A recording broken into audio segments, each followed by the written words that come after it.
Sebelumnya, Bastian yang baru parkir di sebuah restoran mewah menyerhitkan keningnya melihat dompet Valen yang ada di mobilnya. Karena takut Valen tidak bisa makan siang, Bastian pun memilih balik arah kembali ke kantor tempat bekerja Valen.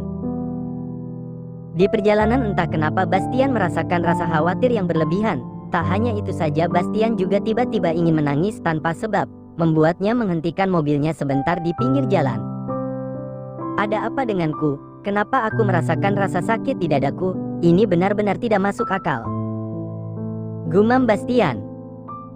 Bastian pikir jika dia kembali menjalankan mobilnya lagi perasaannya akan baik-baik saja. Tapi nyatanya Bastian salah, dia malah semakin merasakan rasa cemas berlebihan.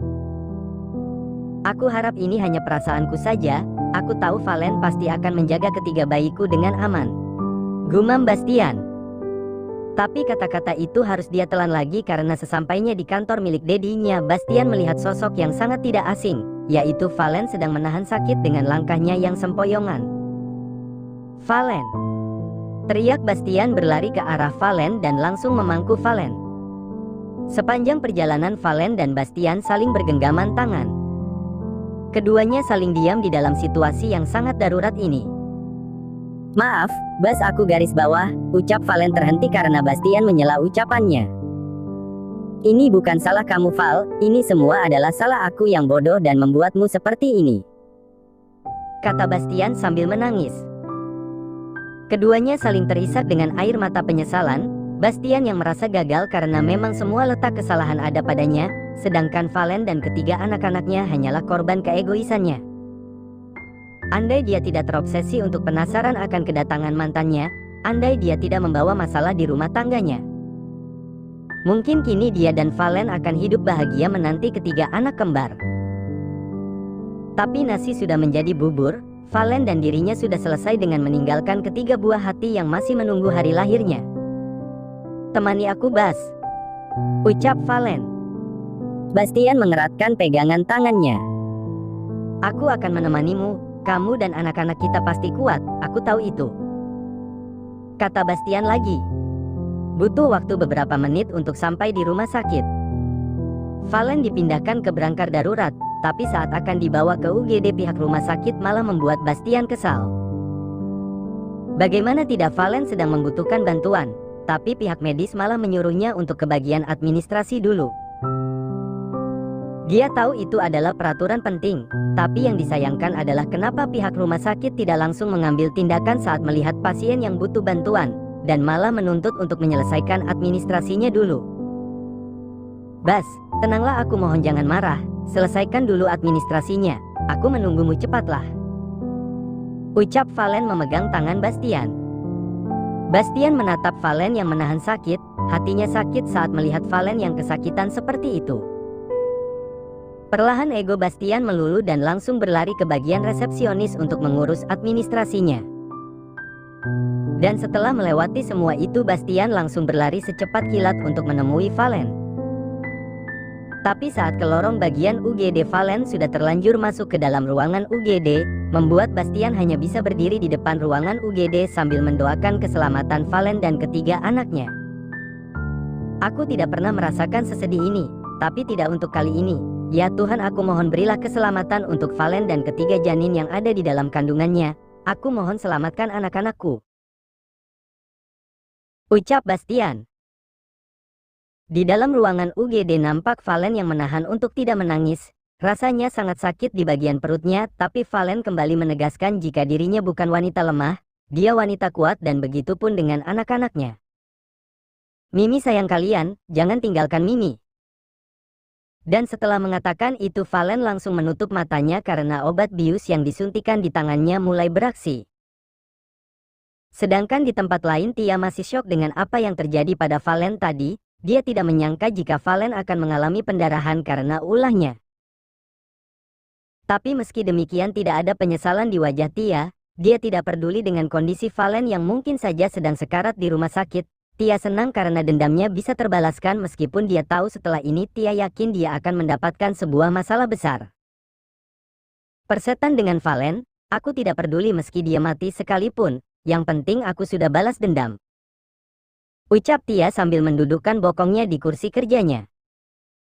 Tiba-tiba ponsel Tia berdering, membuat Tia langsung mengangkatnya. Halo.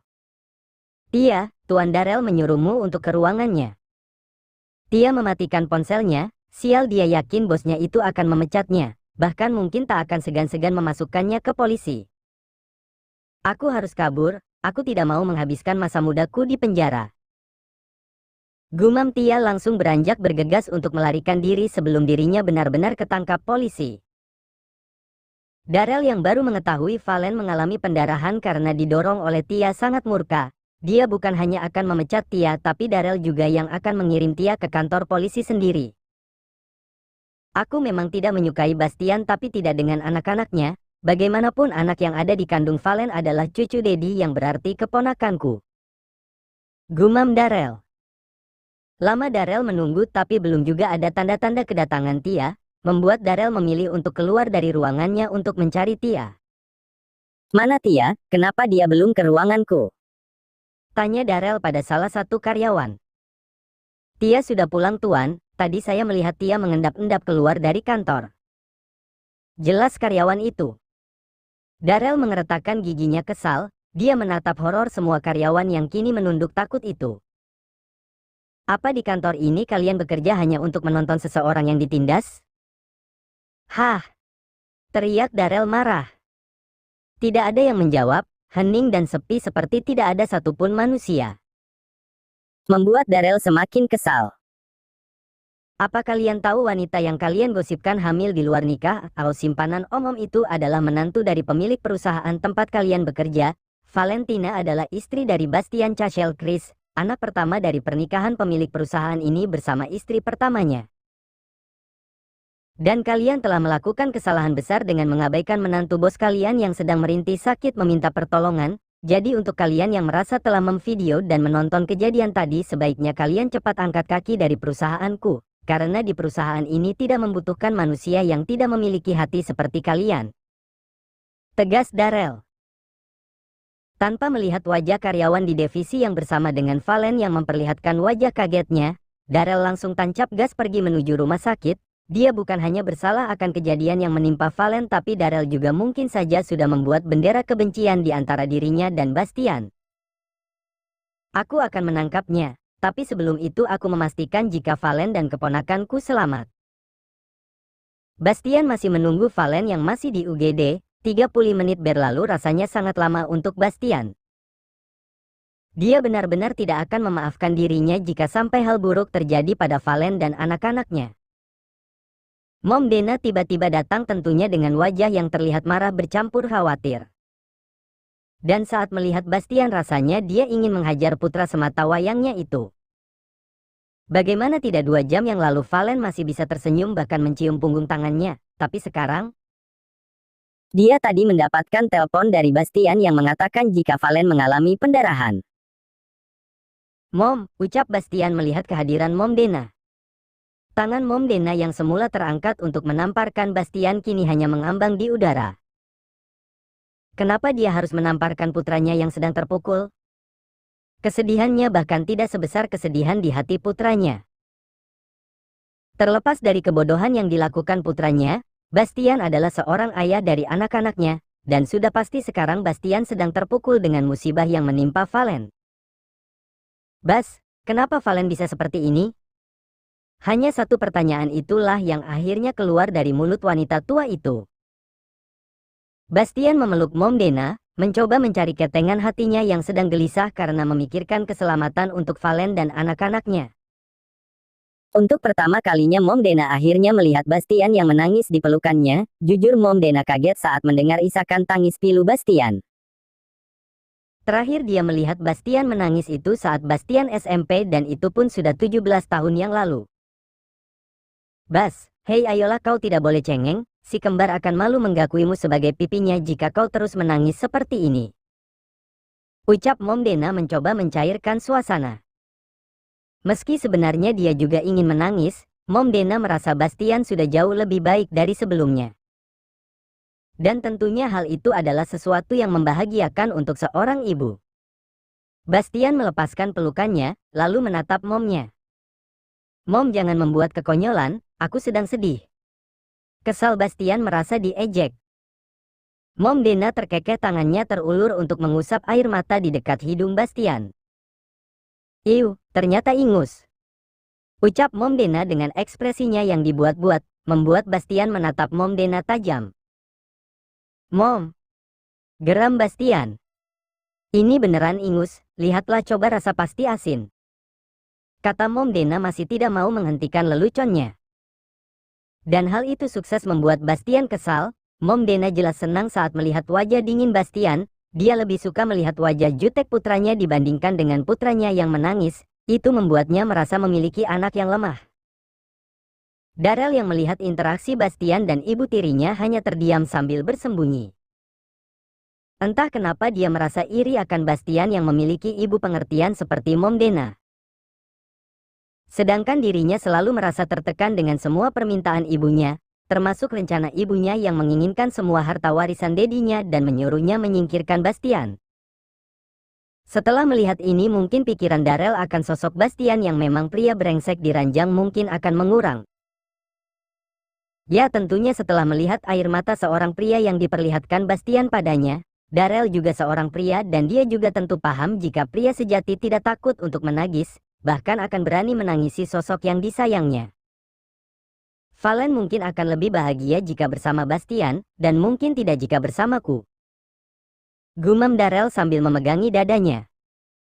Sebaiknya sekarang aku menyuruh anak buahku untuk mencari Tia, dia pasti akan melarikan diri. Ucapnya lagi lalu pergi meninggalkan rumah sakit tanpa mengetahui kondisi Valen dan keponakannya. Tiba-tiba pintu terbuka, membuat Bastian dan Mom Dena langsung berjalan ke arah pintu mendekati dokter. Bagaimana kondisi istri saya, Dok?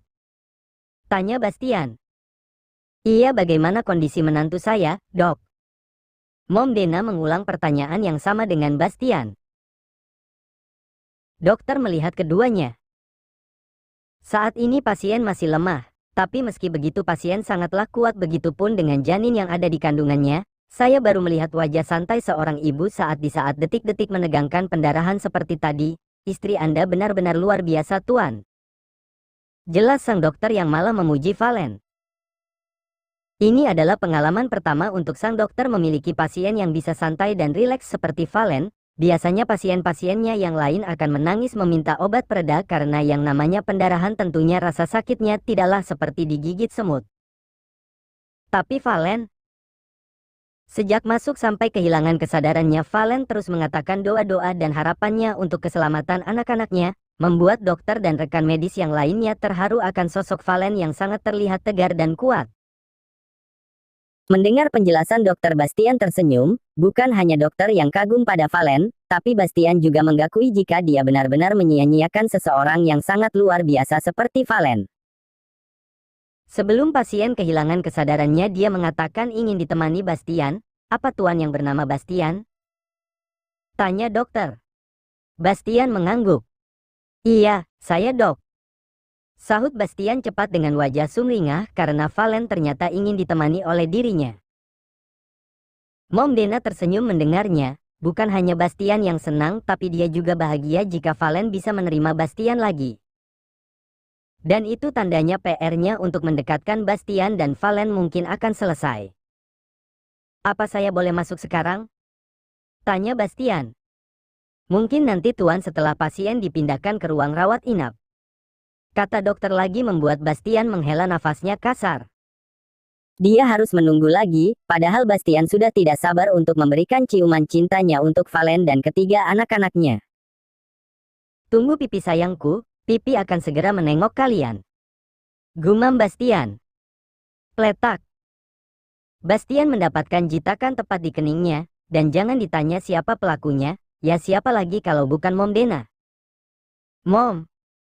Geram Bastian, untung dokter sudah pergi dan suster sedang memindahkan Valen ke ruangan inap VIP.